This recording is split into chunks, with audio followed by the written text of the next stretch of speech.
Next on the list, we have the one and only dearest brother of Mrs. Jefferson, who I had the pleasure of meeting a few times, but I've been impressed with all of his accomplishments. And he's going to speak about family values. Mr. Jerome Scott, everybody. Thank you, sir. Yes, sir.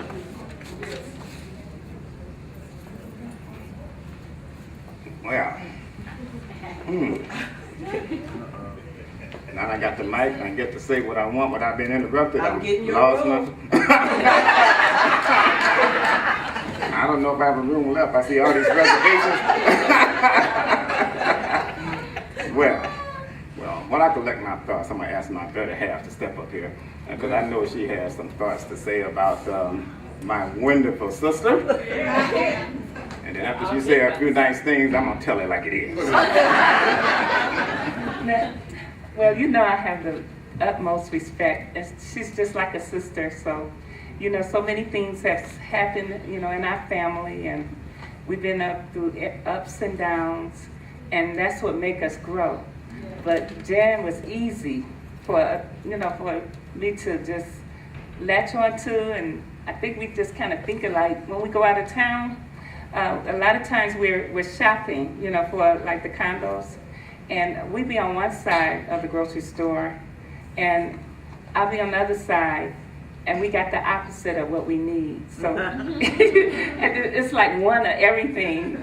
So when you think like that without talking, you know, words cannot really say how you feel. It's just what you do. Yeah, so it's just been a pleasure actually to be bonded with this family, and Jan is just like a rock. When things happen, you know, when we lost our parents, they lost, you know, Papa Scott, we call him Papa Scott, me, Dad, and our mom, you know, not too long ago. It's like she just jumped right in, and then, you know, it was just a motherly thing. So you would think that Jan is older than Jerome in that way. She's like a motherly in that way. So she cuddles.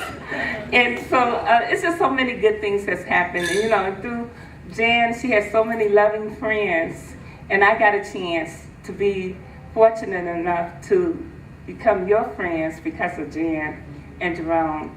And then, you know, well, Jerome would like to talk about this, but anyway, putting this together was just a joy. And my friend Deborah, you're gonna come up here, where are you? She didn't want to, but anyway, how we're together. I know a lot of you probably know Deborah Ivy, and her wonderful husband, I'm sorry, I'm going to blank. Raymond. Raymond, stand up. Let's give Raymond a hand for letting Deborah do such a good job. So anyway, we're not going to go into details on how we got this. So Jan probably saying, how in the heck y'all put this together? But I just knew something. Well, Dolores had asked Jerome one day when we was moving, are we going to do anything for Jan's retirement? And so I hadn't heard anything. So I know Jerome was going to go crazy with this budget thing. So I just said, well, I'm just going to ask Deborah anyway, and I'm going to ask her first, and then see if I can get, you know, some information to get this together. I said, Deborah, you want to put together a retirement party for Jan? And I guess Deborah picked up the phone. She's like, okay. So we just started working. It's been like, what, 4 months? 5 months? Yeah, you first texted me around Christmas. Okay. Yes. And she's going to tell you the rest of the story. But, Raymond is just such a trooper to have Deborah to work so hard. And we've both been on the phone every day just trying. But Deborah going to tell her part because she had to tell this little thing that we did. But Jan probably wonder how we got all y'all together. She'll tell you. But just to push and do this, it took work. And Jerome, of course, he basically, funded everything, and then we just put our money in, we just put our time in. So that's because we love you. It wasn't about anything else. We love you, and then we grew to love each other because we just basically all just did what we had to do. But the thing is, when when you care and love someone, you just do what you have to do. And we just appreciate you guys taking time out to come together. We're going to hear from Deborah Ivy. Yeah, this is amazing. Jan, listen, you know I have to love you. Come here, girl. You know I have to love you to work with my wife-in-law here.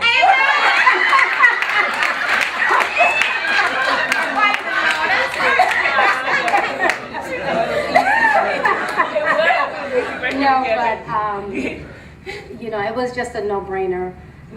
I would do just anything and everything for Jan. So when Deborah reached out to me, it really was during the holidays, and I was in DC at the time. So I got a text, and it said, "Hey, do you plan on doing anything for Jan for her retirement?" And I'm like, "She ain't my girlfriend. Why she trying to text me?"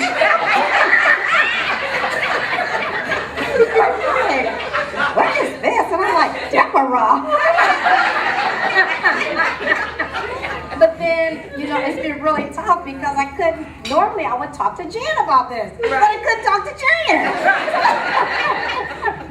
Jan. But no, it's funny how, you know, you grow up and you just kind of grow out of some feelings, and all of a sudden you look back and you don't even know why you felt the way you did anyways.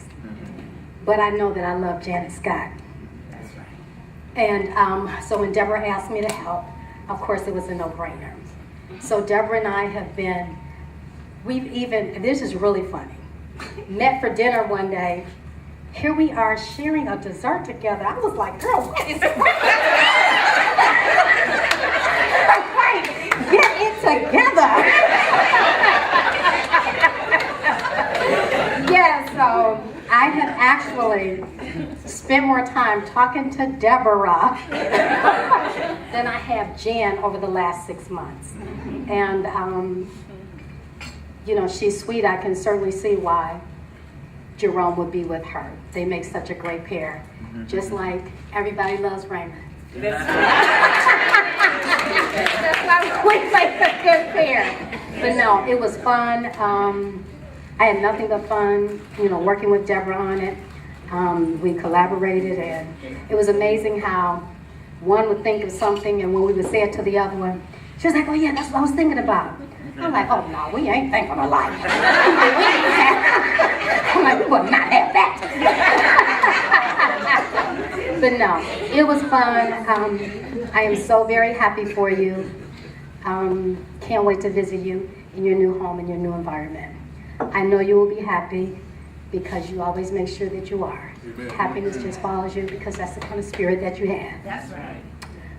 I love you and I wish you well. I love you too, Deborah.